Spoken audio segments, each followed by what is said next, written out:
बिस्मिल्लाहिर्रहमानिर्रहीम। अस्सलाम वालेकुम। एक दिन राबिया मुझे घर मिली और कहने लगी कि मैं कॉलेज जाना चाहती हूँ, मगर घर वाले कहते हैं कि इतने पैसे नहीं हैं, इसलिए तुम कॉलेज नहीं जा सकती।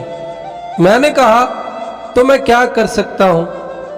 कहने लगी तुम्हारे मुझ पर पहले ही बहुत एहसान है, प्लीज़ मेरी पढ़ाई का खर्चा तुम दिया करो, बहुत एहसान होगा तुम्हारा मुझ पर। मैंने कहा कि एहसान कैसा, प्यार में एक दूसरे पर हक होता है, मगर तुम घर क्या कहोगी कि पैसे कौन देता है। उसने कहा कि मैं अपनी किसी दोस्त का कह दूंगी कि वो देगी इस साल के पैसे। मैंने कहा ठीक है, कल कॉलेज से पूछ आना कि साल की कितनी फ़ीस है तो मैं कुछ करता हूँ। वो बहुत खुश थी और अगले दिन मेरे घर आई और कहने लगी कि मैंने पूछा है गवर्नमेंट कॉलेज में 2000 फीस है साल की और 2000 की बुक्स आएंगी, मुझे कल 4000 रुपये चाहिए, मेरे पास कहाँ से इतने पैसे आए। मैंने दिमाग में ये सोचा। उसे फिर भी कहा कि कल सुबह आके पैसे ले जाना। बहुत सोचा और ये नतीजा निकाला कि अपना मोबाइल बेचना पड़ेगा। 7000 का मोबाइल बेच दिया, जल्दी पैसे चाहिए थे, वरना उस दौर में मोबाइल 10,000 का बिक जाता। और जो पैसे मिले उनमें से एक सस्ता मोबाइल लिया और 4000 राबिया को दे दिए। अगले दिन राबिया फिर मेरे पास आई और कहने लगी कि मैंने मेडिकल रखी है, इसलिए मैं चाहती हूँ किसी अच्छे से प्रोफेसर से ट्यूशन पढ़ूँ, सब लड़कियाँ पढ़ेंगी, 2000 लेगा वो, प्लीज़ कुछ करो। मुझे ना की तो आदत ही नहीं थी। ठीक है बोल दिया। सारा हिसाब लगाया तो 2000 ट्यूशन फीस और महीने का उसका जेब का खर्चा देना होगा, क्योंकि अब वो स्कूल नहीं कॉलेज जाती थी और कॉलेज के खर्चे ज़्यादा होते हैं। उसने कॉलेज जाना शुरू किया और मैं 10th में था।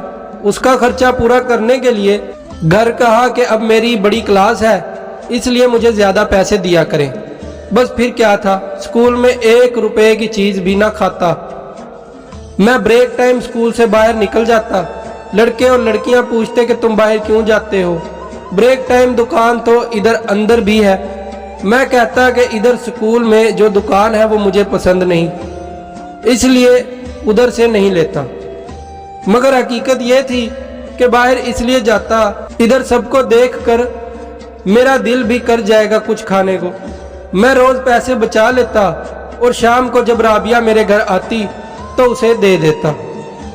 उसके अलावा हिसाब करके रखता था कि 2000 महीने की फीस भी देनी होती है।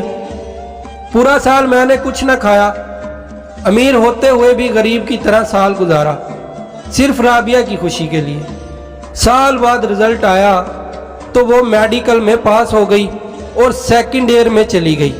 मैं भी मैट्रिक में पास हो गया। मेरी ज़्यादा फैमिली यूके में थी। भाइयों ने कहा कि पढ़ना छोड़ो और यूके में आ जाओ। मैंने सोचा कि यूके गया तो राबिया की पढ़ाई कैसे मुकम्मल होगी, कौन इसे पैसे वक्त पर देगा। मैंने काम करने तो यूके जाना नहीं था और वैसे भी राबिया से दूर नहीं रह सकता था। घर में इनकार किया और कहा कि आगे पढ़ूंगा। राबिया का खर्चा आसानी से पूरा करने के लिए सोचा कि घर में कोई गेम डाली जाए। घर कहा कि मैं हॉस्टल जाके पढ़ूंगा। मुझे पता था कि ऐसे पैसे ज़्यादा मिला करेंगे, मगर यह भी पता था कि ऐसा करने से राबिया के दर्शन भी कम हो जाएंगे। फिर कुछ तो करना था। हॉस्टल चला गया और हफ्ते को घर आता और इतवार की शाम को वापस चला जाता। अब राबिया मुझसे इतवार के इतवार अपना खर्चा लेती थी। हॉस्टल की फीस और घर आने जाने के किराया की वजह से मेरा खर्चा भी बढ़ गया था और ऊपर से राबिया का 3000। सारा हिसाब किया, बाज़ार से अगर 10 रुपए की भी चीज़ खाऊं तो राबिया के पैसे पूरे नहीं होते थे। बस फिर सिक्कों वाली रूटीन अपना ली, कैंटीन से कुछ ना खाता, बाहर चला जाता। सब लड़के मुझे मगरूर कहते कि इसे हॉस्टल की कैंटीन की चीज़ें पसंद नहीं। उन्हें क्या पता था कि बाहर जाना मेरी मजबूरी है।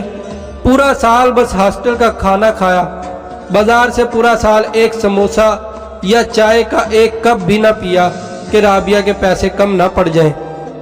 साल गुजरा और रिजल्ट आया तो राबिया सेकंड ईयर में पास हो गई और मैं फर्स्ट ईयर में पास हो गया। फ़र्क इतना था कि उसने साइंस पढ़ी थी और मैंने आर्ट्स। जब वो सेकंड ईयर में पास हुई तो अपने पास होने की खुशी कम थी और राबिया के पास होने की ज़्यादा।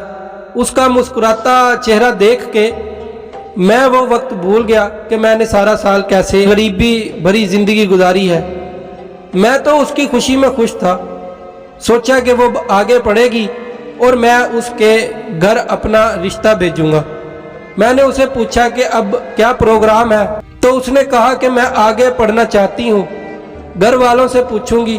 तो मैंने कहा कि अगर घर वाले ना माने तो मेरी दुल्हन बनने के लिए तैयार हो जाओ। वो शर्मा के वहाँ से भाग गई।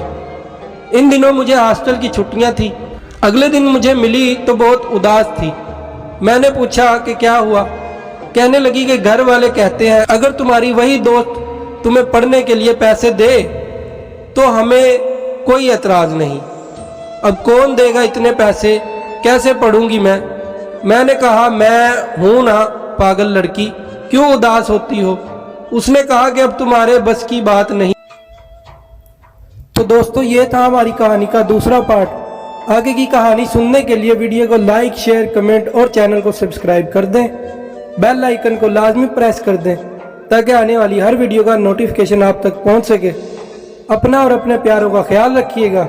अल्लाह की अमान में। अल्लाह हाफिज़।